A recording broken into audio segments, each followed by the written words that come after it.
Welcome back, everybody, to the fourth session of the day, set day 2 of the Art of the Sword Zoom conference.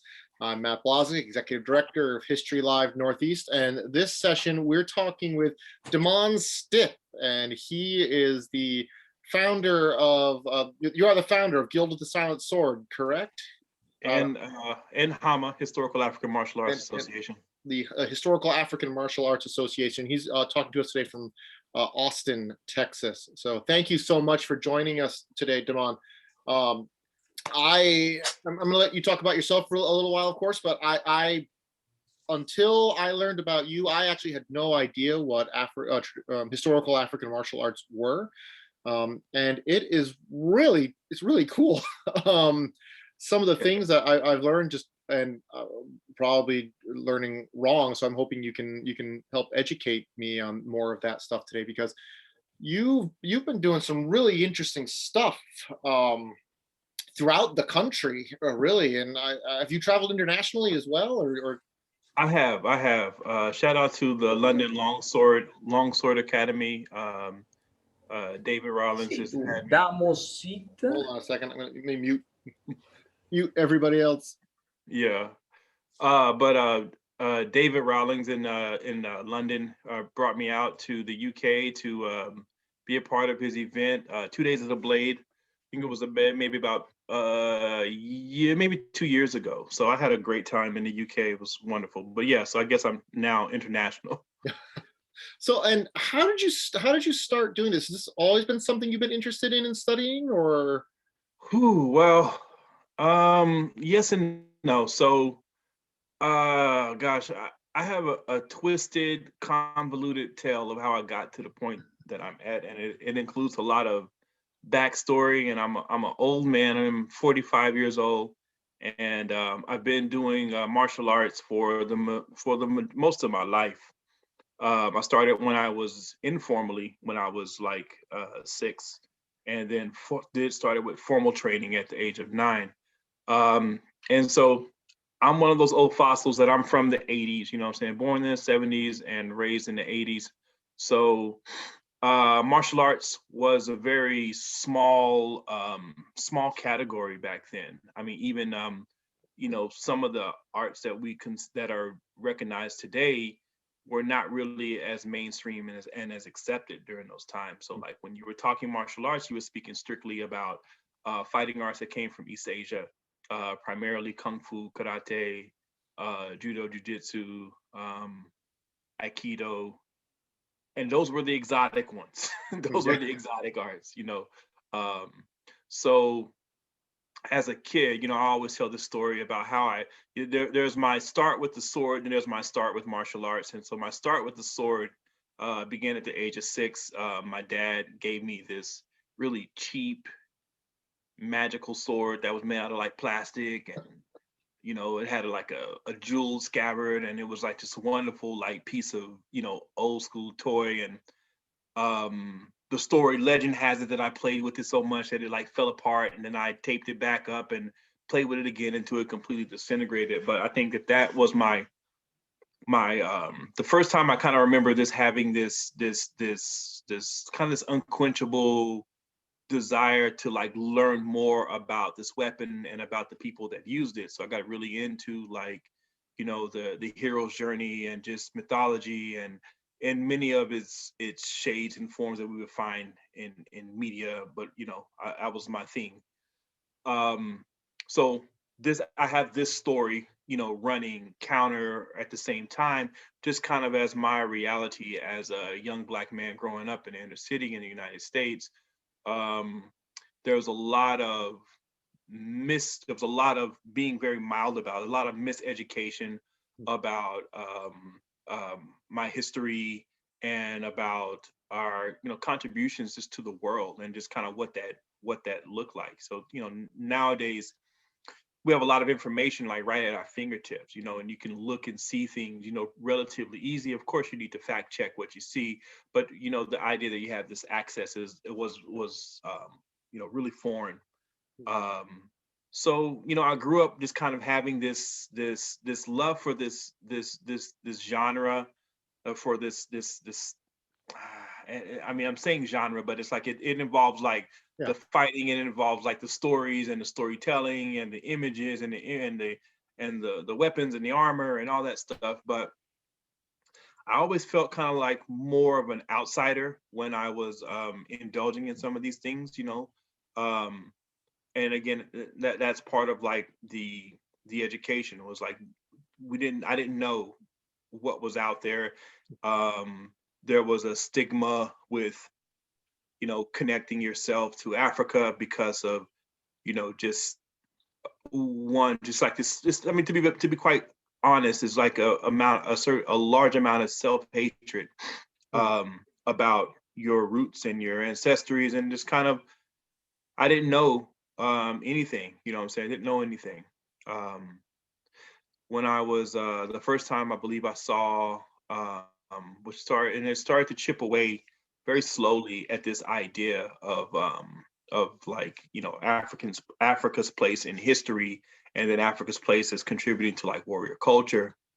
But I believe it was like I was 9 or 10 when I saw in my social studies book this image of this Tuareg warrior, you know, on camelback, you know, with takoba, which is the sword, their primary weapon, you know, hanging from the side. And this was like my first time ever seeing like a brown skinned person, like mine, like, you know, it was a modern day picture, a relatively modern day picture that was, you know, carrying this kind of stuff, and it really blew my mind, you That know. must have been So yeah, that must have been a very powerful realization to come to, seeing something like that, and it didn't take root. It was a small seed that was planted, but it did have this effect, you know, in my mind. It's kind of why I've really, you know, gravitated to like Tuareg culture in my as an adult. Like I just remember that image just very plainly. Another really, I should say, mind blowing and paradigm shifting moment for me. And I always give this shout out to my 8th grade world regions teacher, Miss Gross. She was not a very nice lady. She was hardcore. You crossed her at your own risk. And oh man, and the books, you know, I don't know if you young people know if these books were like humongous, you know, we had to carry oh yeah. the world regions book and then the science book, and you know, that was your arm workout for the day. But when we were going through the different regions of the world, we were coming upon Africa. And I remember she told the class, like, look, for the next 2 weeks, you guys can keep your world regions book at home. And, you know, we were all celebrating, and yeah, you know, we had to carry this heavy book around or whatever else. And she added to this, which was really sad, but was really telling of the time. She's like, what we're going to talk about is not going to be in the book. Hmm. And, you know, again, like this is I can't stress it enough. Just like this is a, a nationally approved, a state approved textbook for teaching, you know, young people history or culture around the world. And to be honest, it consisted of maybe 1 to 3 pages. I'm being very lenient with 3 pages. It had one main paragraph that dealt with Africa is a dark continent. We don't know anything about Africa. But in the 1800s, blah, blah, blah, blah, slaves were brought over from West Africa or whatever to the Americas to be slaves. And that was a history.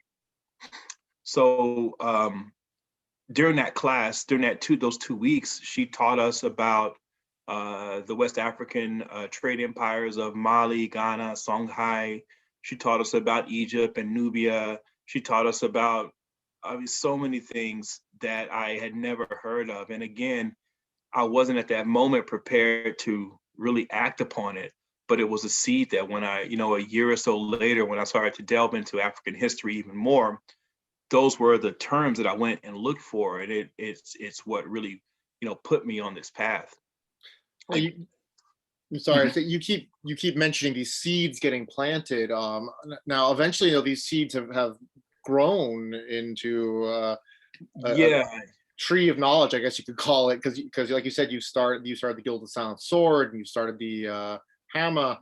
Um, do you what challenge, I mean, other than of course the challenges that a young black man has in the United States, what challenges did you face creating these these organizations that you now run and founded?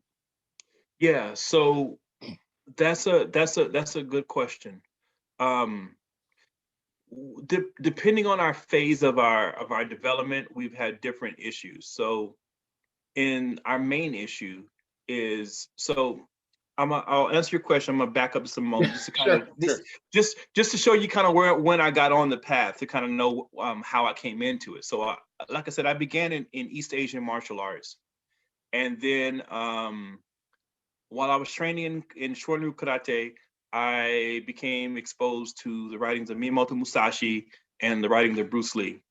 And those two, their ideas about martial arts and about training and about martial arts being a form of expression and the utilitarianism of both of their approaches, it shifted me out of East Asian martial arts, and I began looking to Jeet Kune Do. And then, long story short, so Jeet Kune Do got me exposed. Once I started doing Jeet Kune Do, I started to see that the world of what a martial art was, or what martial arts as a world phenomenon was, became a little larger because, of course, we're not just looking at, East Asian fighting arts. We're looking at Europe. We're looking at Southeast Asia. We're looking at South Asia. And, so that kind of made it more of a fertile ground for me. So I started training in Southeast Asian martial arts, Kali, some Muay Thai, some Silat. And I really liked how culture and the fighting kind of like came together. A lot of these arts have different rituals and different practices that are you won't necessarily find in, say, like in your or you wouldn't normally think to find them in like your karate dojo or whatever.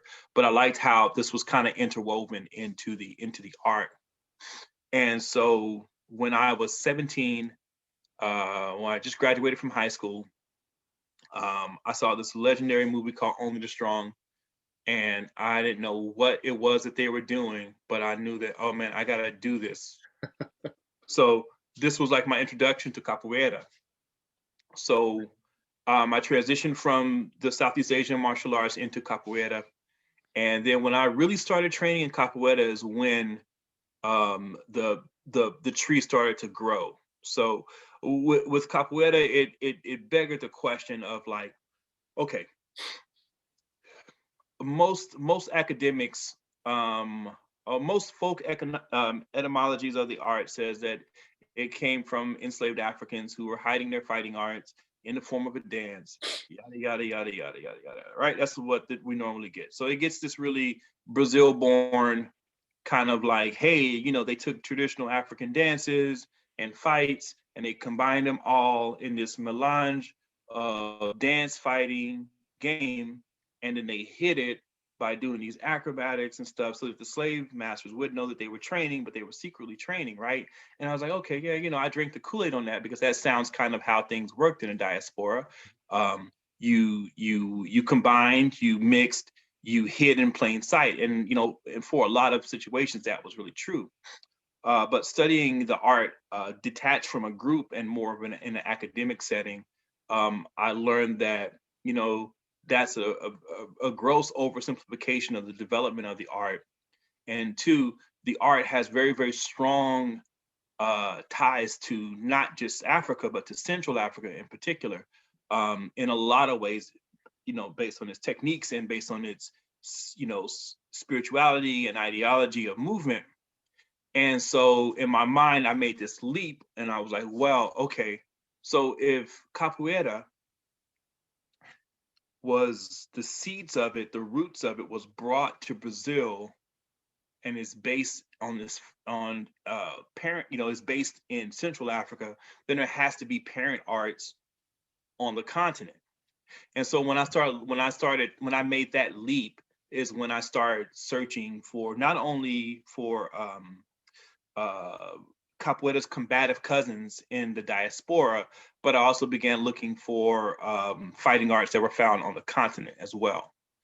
Um, so saying all that to say, when I did that, I came across, of course, some pretty well documented arts of Nguni stick fighting or Zulu stick fighting from South Africa, and then Tahtib stick fighting from Egypt, and then that's kind of what led me down the weapons wormhole, if you will. So to answer your question, the challenge is, so in a later, it's a long draw. We have to have some meat or something and talk about the rest of it. But the I guess the challenges that we face is a matter of since we're working with cultures that are primarily oral literate, being able to have access to material was one of the main issues. Like, where does the material come from? Like, where does our sources come from? In some cultures, we have a lot of documentation of certain things, so we're not ever really going to find, say, like a fight book per se from one of the old kingdoms or one of the, and not yet. Maybe we may find something in Timbuktu at some point, but so we'd have to rely on experimental archaeology, living traditions, artwork, battlefield forensics, 19th century European accounts, any written source that we can find to give us a clue as to how they fought, why they fought, and what they used. And it's going to be a different thing for different regions and different time periods. So it is quite easy to find like some written sources on, because a lot of Europeans were traveling around Africa in the 19th century, and that was a period of time when there were a lot of wars being fought. So you have certain writers who've seen, African armies that were fighting in their traditional way. In some parts of the continent, guns had been adopted, early on, and that affected how they fought.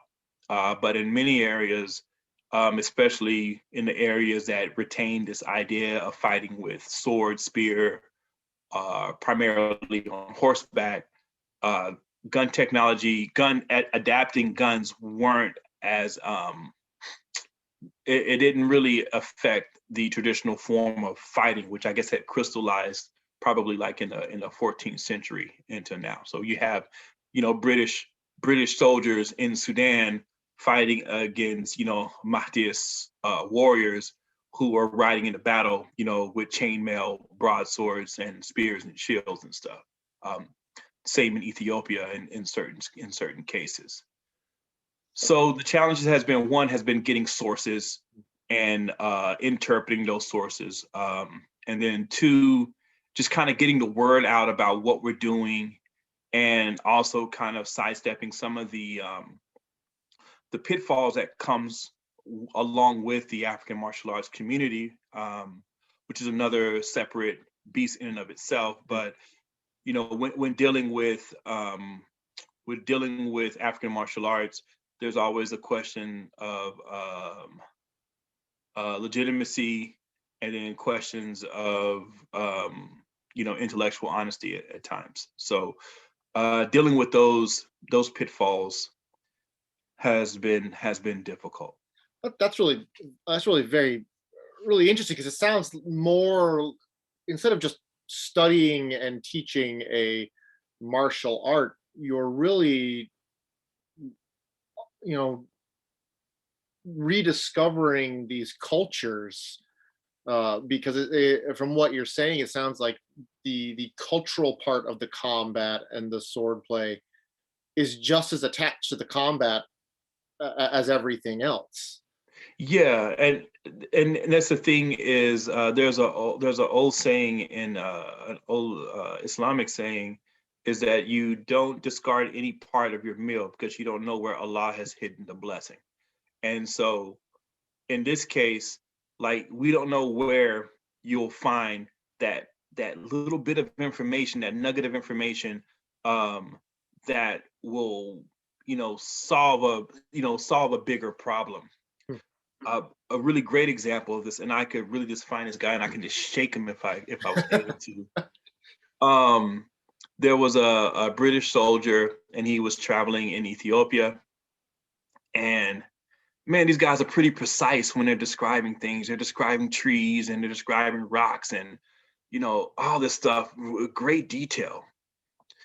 And then, I'm reading this, and then they get to this portion where the emperor of Ethiopia brings out some of his warriors, and they're fencing. They're actually fighting with swords, and I'm like, oh right, like I can't wait to, hear this description, this from these very descriptive writers. And the writers like, yeah, it was a very astonishing to behold these feats of agility, yada yada yada. But then he just kind of moves on. So Oh.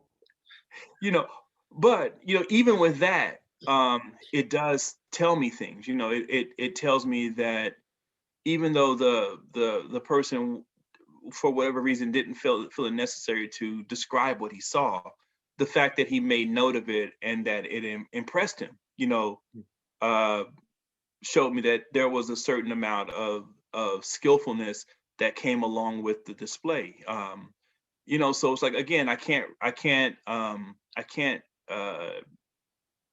deny any part of it. I have to go through everything to see what it can tell me. And sometimes going through some of those writings are very, very difficult, because there's a lot of Victorian, opinions and ideas that are there. But it's kind of a necessary evil to get a better glimpse of, at least, like, and of course everything has to be taken with a grain of salt and with a grain of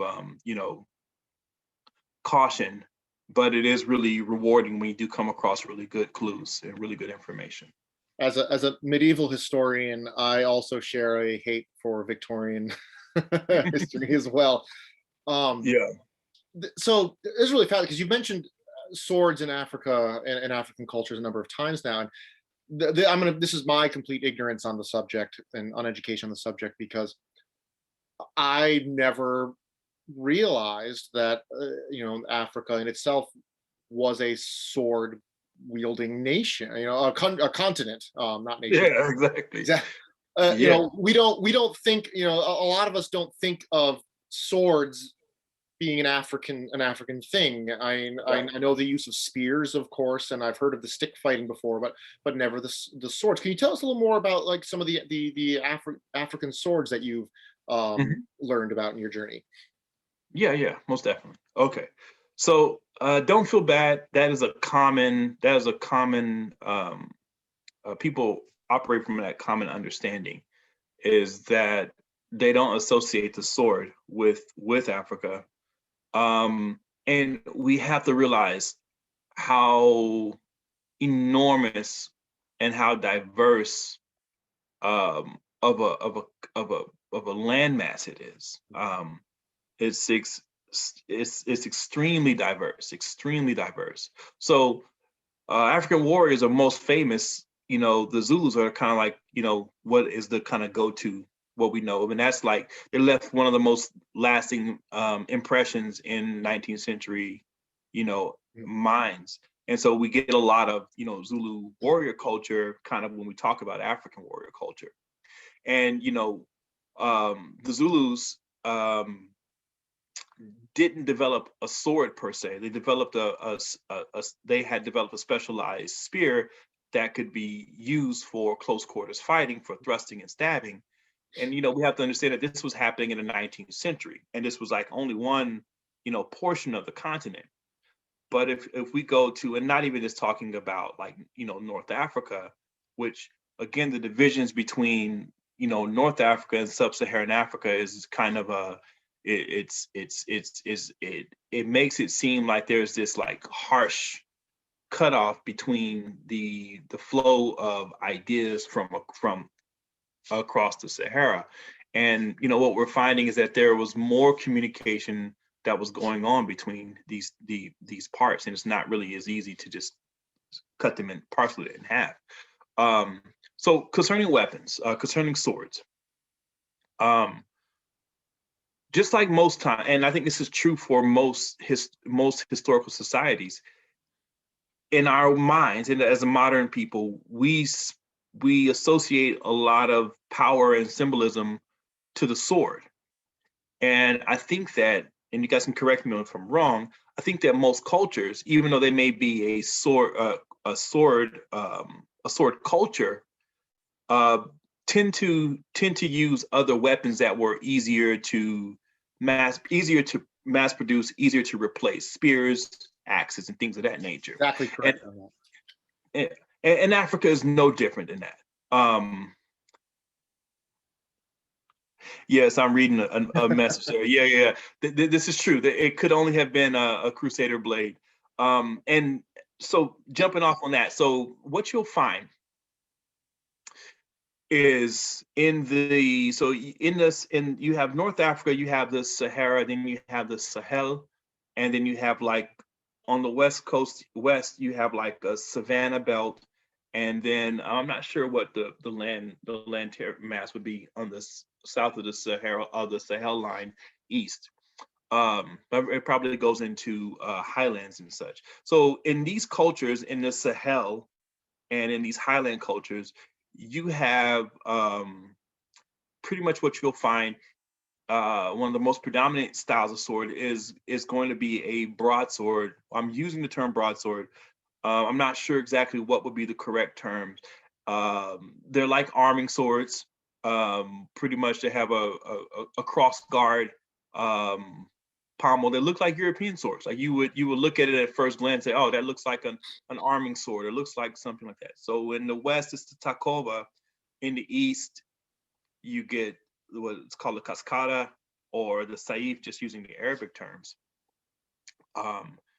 So that sword type was pretty common. It more likely descends from early Mamluk style swords that were filtered into the area. So now, when we're talking about sword production, well, let me say this: we see early swords, of course, from Egypt and Nubia, and for the most part, they consist of shorter blades. Except there's this really awesome find, and I think this is like Africa's earliest legitimate like long sword. Like I think this is probably because cascadas are extremely long, and if they had a longer handle, they would more likely they could be considered long swords in your case. Like the blades are extremely long. The handles they're used primarily with one hand, unless you're hunting elephants, and they would use it with two hands to cut down elephants. But in medieval Nubia, they found this extremely long sword, and I can't even imagine that it was this long. But it's basically, and I wish I had the website on the study. But if you look up Sudan or Egypt, I think it's in northern Sudan, southern Egypt. There was a Nubian longsword that it was basically like this spear. It looks like a spear. Leaf-shaped blade. I think it's over 4 feet long, the whole thing. And they don't have the hilt, all the hilt with the fine. It's just the blade and like the tang. But it's amazing to see this thing. And it's hard to see the scale because of the article, but it is like a massive iron blade, an elongated leaf-shaped blade it reminds me of certain spearheads that they found, so that again, that's like late medieval Meroe in Sudan. And then in the 9th century, they're one of the earliest swords that are found. I'm reading that as I go. There is in the 9th century, there's a 9th century sword found in Burkina Faso, which is one of the earliest swords found in that area. and it's like it's kind of like a saber. Um, it has there's a type of saber that's used in West Africa that is basically it's double edged, and it comes to a fine point, but it's a curved blade. So it's this sort that they found, like I said, 19th century in Burkina Faso, and that's one of the earliest blades that they found in West Africa. Um, Sorry, I'm reading as I go. I guess is this one here, Cascada. There you go. Yeah, that's the right spelling.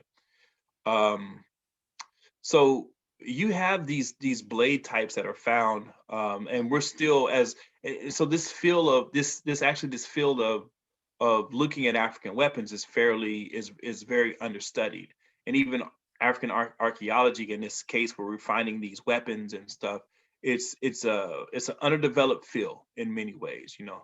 So again, so one of the primary sword types you'll find from New Kingdom Egypt would be the Kopesh.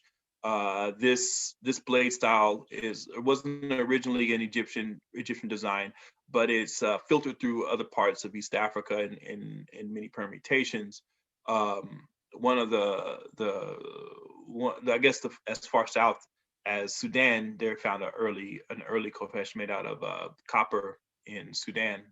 Um, from there, most of the swords are either evolving from the long daggers that were used, which are pretty much straight, either leaf-shaped blades, or it's hard to describe. They're straight, but they have kind of like almost a gladius type tip to them in certain ways. And so there's some theories that some of the proto Takoba, proto broadswords that we find in later periods were evolved from these like long daggers at first. And then once more reliable steels and more reliable metal blades came into to the market, then they replaced those local blades. So with African blade production, there were certain challenges that they faced as far as finding good iron, which they were, you know, certain cultures were smelting iron pretty early on and had completely bypassed a Bronze Age, so to speak. The problem is that question here. I'll answer that one in just a moment. The Kapinga. I We'll guess. go through. We'll talk for a couple Question. more minutes and go through and take questions from people too. So Okay, sounds good. Sounds good. So where was I at? So yeah. Before I lost my train of thought. I'm getting old. it's okay. Um, I want to jump in quick and ask you a different question jump before we run out of time. So you've studied a lot of things. What are the major differences between traditional African swordplay and like European? Like the difference between HAMA and HEMA. What are the differences there? um, I think as far as I think that there is more room for improv and exploration, because there's not a lot of fine lines that that that govern us. So we're looking at like living traditions, we're looking at sword dances, we're looking at artwork, we're looking at things like that.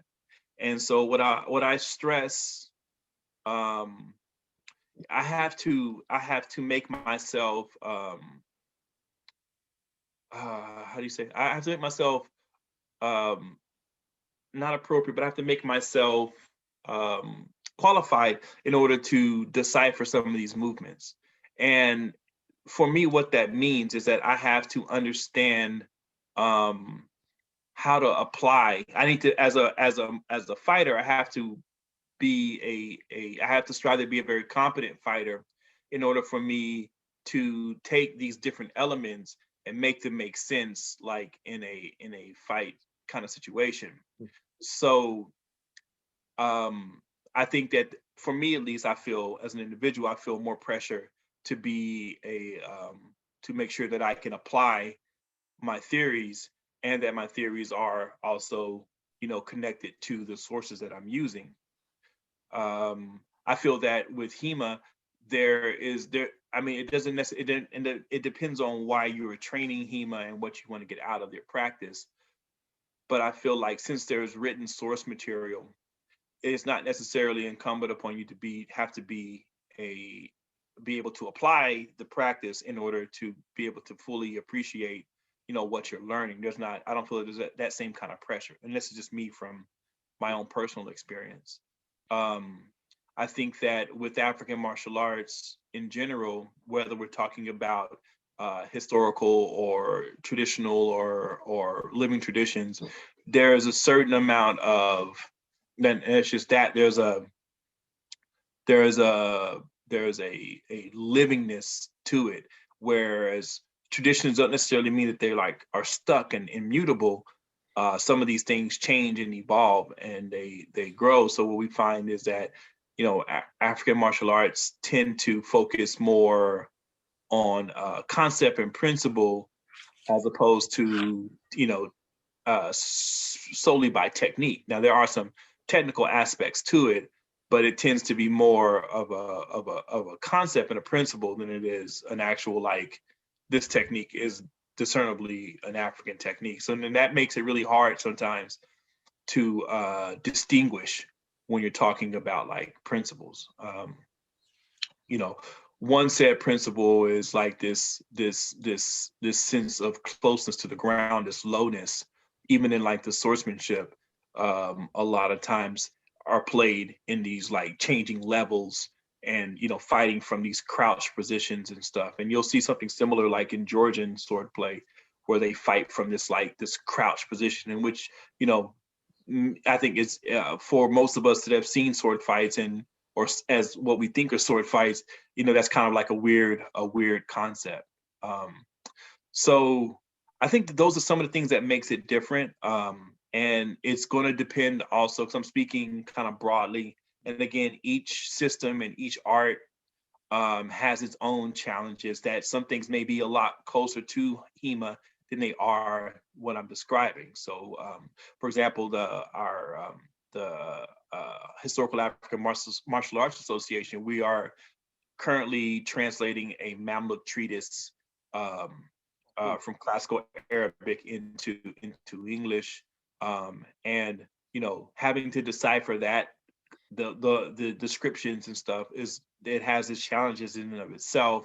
But I think that some of that work will probably be a lot closer to what you see in HEMA, where there's this written source and these pictorial depictions, and we try to like approximate and understand like what's being said and what they're trying to convey. Somebody's not muted. Right. That was a great conversation, whatever was going on. So you're a forerunner in this field.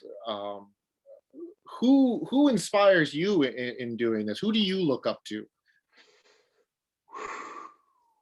Well, to be honest, so one, I look up to you guys, most definitely. I think that when I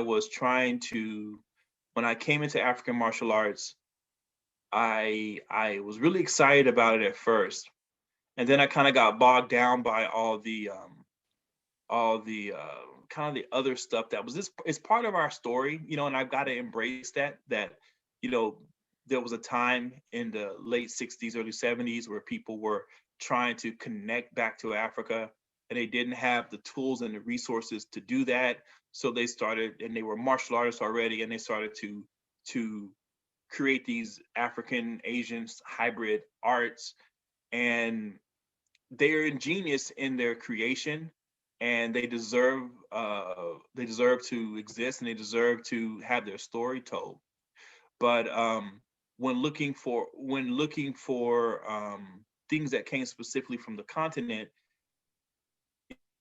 some of the people that I had looked up to for guidance, um, it was kind of a dampener for me to like come across that stuff. So, and what I try to do is go back to just the traditional, the practice, the living traditions that are being practiced.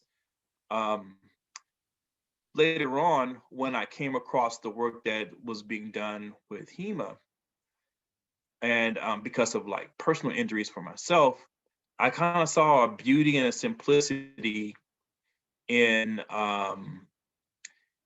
in trying your best to put yourself in that context, back into that context, and then working back from that. And so, like, where people were looking for African martial arts, they're really looking for African kung fu. But considering that stick fighting, wrestling, weapons based training were going to be like, you know, that was going to be the foundation, period. It gave me a lot of encouragement to see that you can come to some fair approximations if you work from the mindset of this construct of, okay, so we are fighting on the battlefield, and we know that this culture approaches warfare in this way, and they use these particular weapons, and they face this type of defensive equipment if they were fighting against themselves or fighting against their neighbors. And that starts to kind of, you know, triangulate into a simpler picture and something that's easier to kind of grasp and easier to reconstruct. And so the idea of making like training tools that were as accurate as possible, um, sparring, not just studying the martial arts, but also studying like the other aspects of time and space and culture. Those things really inspired me about the method, the HEMA's method, and I gained a lot of I gained a lot of encouragement from that very scientific approach. So definitely the HEMA communities inspired me a lot to do what I'm doing. On the other side of that, I would not be doing this the way that I'm doing it, because the first time I actually saw African weapons being used, and it was very, you know, it was a very powerful experience for me to see like African weapons being used, was by Kalindi E, who has passed away. He passed away during the first part of COVID. He was an elder as far as bringing African martial arts to like the forefront. He was the first person I seen doing techniques with Itwa spears or with, you know, war clubs and different swords. You know, that really had an effect on me and really inspired me not only to like do what I'm doing, but also to like make my own weapons. And that's why, you know, one of the reasons why I started making my own weapons is seeing that. And I, you know, it's easier to tell somebody about African swords if you can actually hold one in your hand and say, this is it right here. You know, this is what it looks like. This is what it feels like. You know, it's easier to do that when you have that material culture to connect with people. So um, then there's tons of scholars. One of the foundations in this field of doing of talking about martial arts in the Black Atlantic and then talking about continental fighting arts from Africa is a gentleman named Professor Ed Poe. This man is in his mid 80s, I believe, and he still travels extensively. He traveled to Brazil, trained capoeira there in the early 60s with Mestre Pastinha, Mestre Bimba. He's traveled to Martinique and documented damier. He's traveled to South Africa and documented various forms of including stick fighting, to Nigeria, documenting Dambe boxing and different fighting forms, Madagascar. He's been all over the place. He doesn't get enough credit for the work that he's done. But I mean, my library here is filled with his books. And if you guys want to learn more about his books, if you go to the Black Foundation, it's BLACC Foundation.org. And you can have, he self-published his books, but you'll see all the writings that he's done. He's done is ridiculous. And I mean, he's such a breadth of a wealth of knowledge. It's been a benefit to have him as like a mentor and just kind of as a person, kind of like, you know, that I'm, you know, kind of modeling a lot of what I'm doing after him. See if we can get in quick a couple of these questions. People are asking questions in the chat here. So Someone asks if you practice much with Kapinga, the Hungamunga Mhm. from the Azande tribe. Um, I don't, to be honest. We're right now. I do have a few made synthetics made. Right now we're dealing primarily with close quarters fighting. Um, so we haven't gotten into that yet, but I have thrown a few. Actually threw one on the Man at Arms Art of War series with Danny Trejo a few years back. So Neat. what's really interesting about that weapon, and another term for them are called goleos, and this is where you know the a European encounter account can offer a lot of really good information. So it's like when I look at the Kapinga, it's like wow, as a martial artist, I'm like wow, man, it's like yeah, I can throw this thing, but wow, it has this like little sharp point here, it has that blade there. I can use this as in close quarters, right? And as a martial artist, this is where your mind goes, right? But you know, you can use a cross as a hammer too, but doesn't necessarily mean that that's how people would have used it, right? So I was reading, and I can't remember the name of the author. I was reading this account, and this guy he mentioned the goleo, um, which is another word for that weapon or a similar type of weapon, and he was talking about one particular tribe that actually uses this weapon in close quarters, and that kind of stuff, was really, really helpful. So then for me as the martial artist, I can look at the design, I can look at the shape, look at the material, and I can start coming up with theoretical ways that I would use it in close quarters. And again, trying to silence my 30 something years of martial arts experience as far as like technique goes and see what the principle of the weapon teaches me and what the principles of combat from the culture teaches me, and trying to let that guide me. And sometimes it's difficult, that's sometimes a challenge, is to step away as a martial artist and like let the weapons and let the gear speak for you. But that was a great question, so So, hopefully I answered that. aside from different weapons, have you found that period accurate clothing, footwear, etc., been a significant factor in technique? We're still learning. We are definitely still learning that. So a case in point would be the Sahel and Savannah regions where they're using these really heavy quilted tunics uh, on horseback. So we do have certain limitations, right? So it seems like the high concentration of like the sword stuff is going to be in these areas that are also, and this is not always the case, horse culture as well.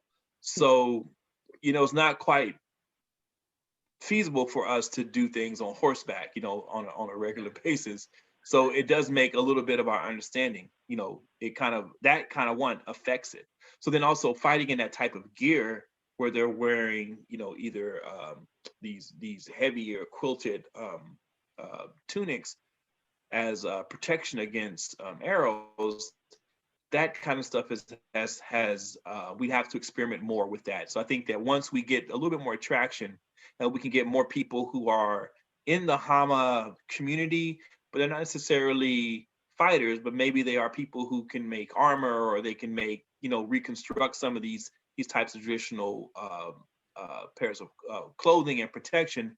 Then we could probably have a better answer right now. For the most part, it's not much of an issue in our training because of what we're working with. But hopefully it will become an issue in our training, and we'll have a better answer for that question. And you sort of just answered another question here with that. It says, have you had to develop a certain level of improvisation or crafting to create the weapons that are used in HAMA practice, or are they similar enough to the more available HEMA weaponry that or has there been enough interest cultivated for there to be smiths to begin construction of these weapons? Well, I will give myself a little toot. Um, we started off we started this path a couple of times. We tried and then we failed, and we tried and we failed, and then finally it kind of like gelled. So the third time around, we were giving this a go again, and this was, I don't know, maybe 10 years ago. And I was looking around trying to get a hold of people who could either make stuff for us to use or substitutes. And being broke, I was unable to really, one, it was mostly weapons and stuff that were geared to Asian and Western martial arts. And those would have been okay surrogates, but they were not quite the same.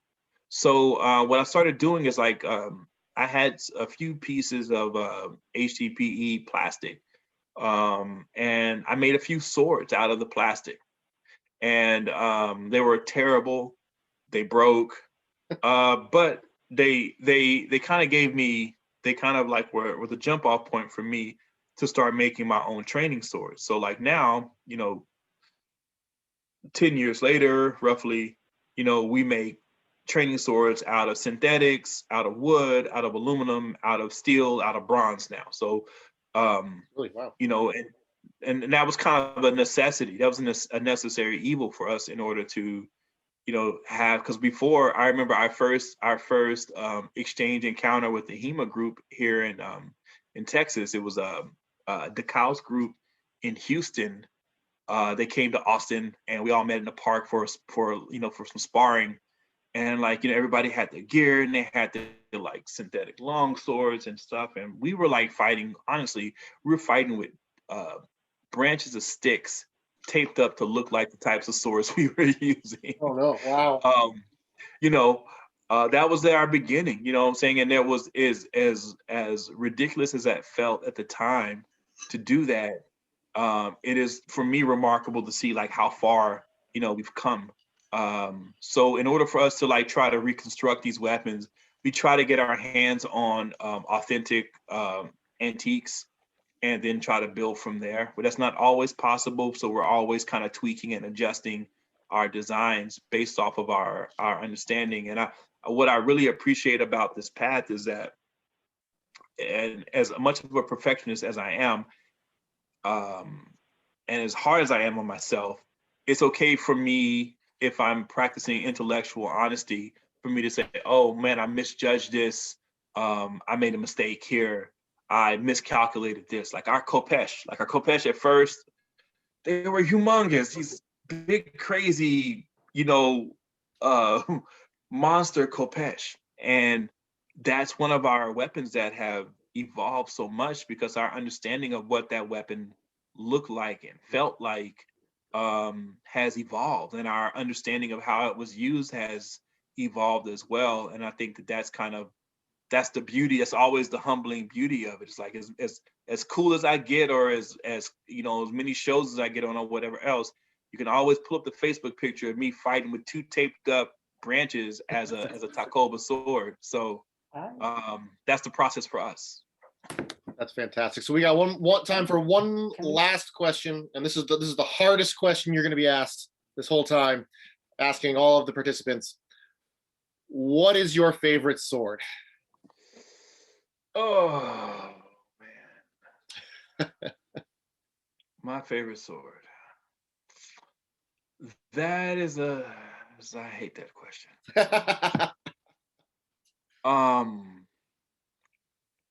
I would have to say, oh man, it's a tough question because it always boils down to two things for me.